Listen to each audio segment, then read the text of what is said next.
Bro, you know you ain't gonna stand no chance. He caught that shit with his hand. That's how you know he bad. Hey, I'm a hunt, like Attila on the hunt. I'm a killer. Keep my tool, just like Phyllis, my screw loose. Mental illness. I ain't finna run no 100-meter dash, need Balenciagas. Hey, I'ma catch up to that boy and knock some pennies out him. He was drunk, went hollow to the stomach, shot the Henny out him. Empty out him, send me stay on deck. I feel like. Yo, what's good with y'all, man? It's the Dread Shinigami coming at y'all with another video. You dig? And today I'm reacting to the top 10 badass intros in anime. I'm doing something different today. I'm reacting to compilations instead of, you know, the actual anime episodes. You know, I figured it'd be something cool to do. And you might hear some like little like talking in the background. That's my roommates and stuff doing their own little thing. So yeah, let's just get right into the video. You feel me? Let's get it. Alright, who this?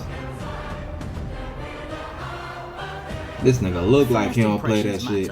That much we know. And for an anime character to have a legacy in a show, their introduction is probably one of the most important things. A good debut can help a character hit the road running, while a flat one can doom a character to mediocrity unless something magical happens in the long run. Today, we'll be having a deep dive and looking at the top 10 most badass character introductions in anime. We could say that these characters have had some of the best debuts, and I think that the way they debuted did wonders for their popularity moving forward. But before we get going, I'd like to encourage you to like and subscribe to the channel. It helps my channel grow, and it will only take you less than a second. Let's try to hit that 1 million subs milestone together. Damn, he just blew all them arrows away with just a fucking bitch slap, nigga. The nigga said, that shit out of here, nigga. Fuck you talking about? For those of you who love Japanese history, the name Hideyoshi should ring lots of bells.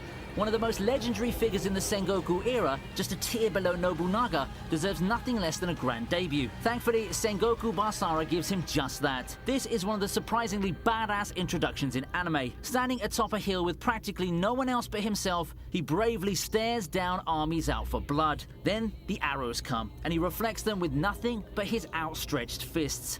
Yep, that just happens, and it's a surreal sight to see. What an introduction. Heck? Hideyoshi is and the he only killed person some who folks doesn't while use he a did it. single That's weapon. tough. All he needs are his fists and strength, and in the war-torn era of armies and Bro, military, if I was them, I would have any ran more on badass God. Y'all ain't finna have me get killed by this nigga. By one nigga? That's tough. I ain't finna go outside like that, nigga. Got me so messed up. We've known Gojo for a lot of badass things. Oh yeah, that nigga Gojo hard. Kaisen Moments video I posted, and you can immediately That see how many of those nigga, involved this his man badass hard. mentor This being man the awesome and Kakashi filling of this us with anime, awe. oh However, when God. it was his fight with Jogo that made the internet explode, he didn't have the shabbiest of introductions either. Right off the bat, we see him being his whimsical self. You'd expect anyone to go all out in that fight against an aggressively attacking Yuji, but Gojo just toys with him throughout. You know a character is badass when he can just playfully toy with an opponent out to kill him. Oh Jesus! Things to come when he finally decides to be serious against the other curses. Future Trunks takes the next slot on the list. Future Trunks. To be honest, bro, I was never really into Dragon Ball Z, bro. Like, I know I'm gonna get a ton of hate for this, but it just wasn't really like appealing to me type shit. To change the past storyline's been done a lot in anime already. However, among such instances, few characters like it's cool and all, but like as big as Future it's Trunks not did. like, Future Trunks arrives to you know what I mean? Like, it's not like my cup of tea featuring type the shit. androids, and he comes face to face with Frieza and King Cold. Remember Frieza? Remember how much trouble he gave the good guys? This must mean there's an epic battle ahead. Well, not really. If you need any further proof of shonen this way he gets, creep, is this way he moment gets is a good sliced example, up? as Future Trunks handily dispatches both Frieza and King Cold. This does get the Z fighters' attention, and we can finally move on to the meat of the arc. A great way to build Future Trunks up as a fighter, but it's also amusing how quickly Frieza got turned into fodder in this story. Yeah, this way he gets sliced up, ain't it? Yeah, I Next up, remember we that have shit. Levi's introduction in the first season of Attack on Titan. Ooh. That boy Levi. Ugh. With how many highlights Levi has, it can be easy to forget where it all began. So here, let me give you a refresher course on the epic introduction that he had way back. Like a blade that rends despair, Levi comes in from the sides and showcases some top-tier Titan slaying action, the first of many that he'd commit to in the series. I think that what makes this moment so cool is the music. It just works so well having it blare God, while Attack he on slowly Titan got some analyzes and good-ass breaks down music, the though, no invading cap. Titans with his team. Hanji joins in on the party too, but we all know who the main star of the moment is now, don't we? Spinning through the air and finishing the last Titan with an air of cool ruthlessness, Levi shows us how you introduce humanity's strongest soldier. Hey, y'all remember that time when Levi raged the fuck out and he fucking went crazy on that one Titan? He sliced that nigga up, bro. I seen that shit. I was like, damn. Boy was not playing.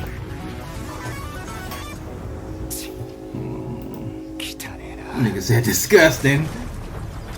Sheesh. Sword of the Stranger. He using that man as a shield. Sword of the Stranger wastes little time in introducing its primary antagonist, the invincible wall, and the all-powerful storm that our protagonist must overcome. In the movie's early moments, we see Luo Lang take on an entire squad of bandits in one of the best character-establishing moments in action movies. Nigga, it's you not a better battle, run. but a slaughter. As Luo Lang, the Ming's master swordsman, makes easy work of the bandits. The numbers game never really mattered, and it's all quality over quantity in this massacre. Just seeing this moment live made me curious in anticipation of what's to come with this master swordsman. How would our heroes overcome him? Or would they even be able to? Those are some questions. I look, you want to watch this. This looks introduction makes sort of you ask. interesting. And I'd say that Luo Lang's introduction in the movie did an awesome job at building hype for the character. Bro, you know you ain't gonna stand no chance. He caught that shit with his hand. That's how you know he bad.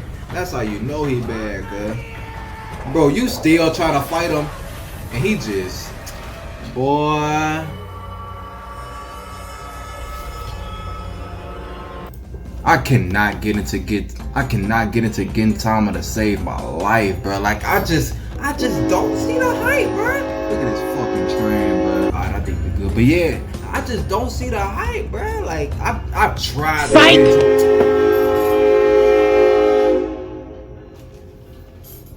I really tried to get into it, bro, but I just cannot, bro. But hey, it's whatever. Another villain appearance. This time, I heard it gets like real good good though. The trouble had ended. A masked villain makes his unwelcome appearance. For the characters, what seemed at first to be masked Mook ended up dazzling all three of them with excellent swordsmanship and unparalleled power. A 3-on-1 should be fine for our heroes, right? Wrong. Masked Guy proceeds to easily defeat Nobume, Sogo, and Kagura, only being fended off with the arrival of Gintoki and only to reveal Shoyo's face. More questions pile on as Gintoki breaks down, setting the stage for the next arcs and adding even more intrigue to what's already been a very gripping story. You know Utsuro very gripping story. He'd then go on to establish himself as I ain't seen it. I ain't seen it. Shit. This nigga Kizaru, I remember this shit.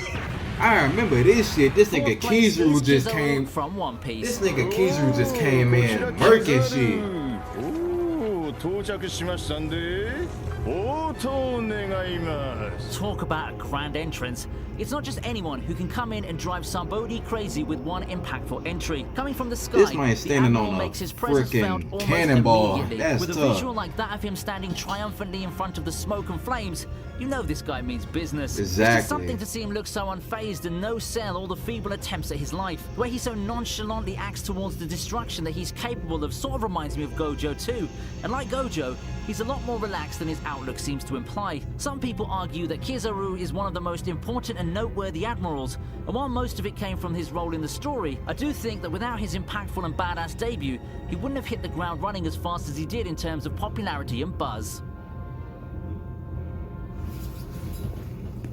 Escanor, one of the greatest and most powerful members of the Seven Deadly Sins, certainly owes his reputation to his impactful first appearance. I heard this nigga was like hard as fuck. I never finished Seven Deadly Sins, so I don't know. If I were to show a non-fan a picture of the 7 deadly sins and make them guess the most overpowered one among the bunch, I think that not a lot would pick the big, goofy-looking guy with a mustache. However, Escanor proves that appearance isn't everything, and that far more important than appearance is a strong first impression. Even the initial impression for Escanor seemed like a flop at first, with him being knocked out quite easily at the hands of Galland. However, morning comes, and Escanor shows off his true form in one of the most badass turnarounds you'll see in anime. He then proceeds to do Escanor things and straight up destroy Galland in one hit. Talk about a strong first impression that quite literally came out of nowhere, right? Sunshine. Sunshine. Ooh, I remember this. He straight up played this nigga like. For me, how bad a character's introduction is shouldn't just be determined based on the physical destruction or the special effects that come along with it. It should be memorable, and it should be impactful. So despite not having inflex superpowers or come heralded by lightning and earthquakes or anything of the like, L's introduction makes such a large impact due to his showcase of deduction skills. He first appeared in the series after baiting Light to kill a wanted criminal in live television. His daring and quick resolve showed that he'd indeed pinpointed Light's location and had an idea of how the murders were being carried out. He played the shit out that nigga. He's highly nigga. intelligent and that he'd catch up to Light Yagami. To face off against a genius like Light Yagami, someone truly remarkable had to enter the stage. And what better hope to face off the inscrutable intellectual power and morals of Light than the nondescript self-absorbed L.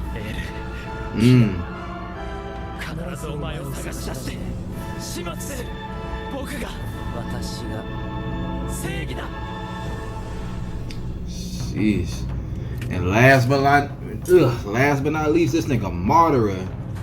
this nigga Madara came through and just bodied. Finally, we close this with who nigga. else but Madara. He just Madara came has been through so just tied to murking Naruto's shit. lore ever since the story started taking a more serious turn. A legendary figure known to be responsible for so many of the things that shaped the world until now, and his power was a thing of legend. Now, at the climactic arc of the story, that power was about to be unleashed. Such was the hype surrounding Madara, a character who deserved to be the ultimate Madara test, was the an ultimate OG, villain in a story bruh. like Naruto. Considering He's the hype one of surrounding my him and how favorite, relevant like, he is in the grand Naruto scheme of characters. things, a glorious That nigga was introduction is the hard. least of the requirements, and Kishimoto simply hit a home run with his introduction. I know one-man army entrances are a dime a dozen in the world of anime, but seeing Madara live up to the hype was just a thing of beauty for me. And the good thing about this is that the momentum from such an amazing debut carried over into his subsequent If I would have battles, seen with that his speed shit unstoppable. and I was them, Madara himself boy. became too powerful for his own good, so he had to be written out.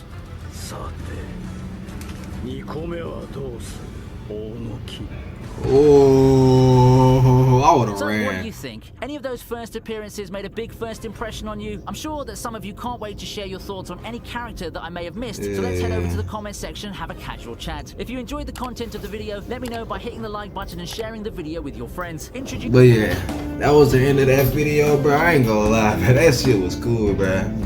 Like, but yeah, like I was saying, bro, Madara, that man was a freaking beast, bro.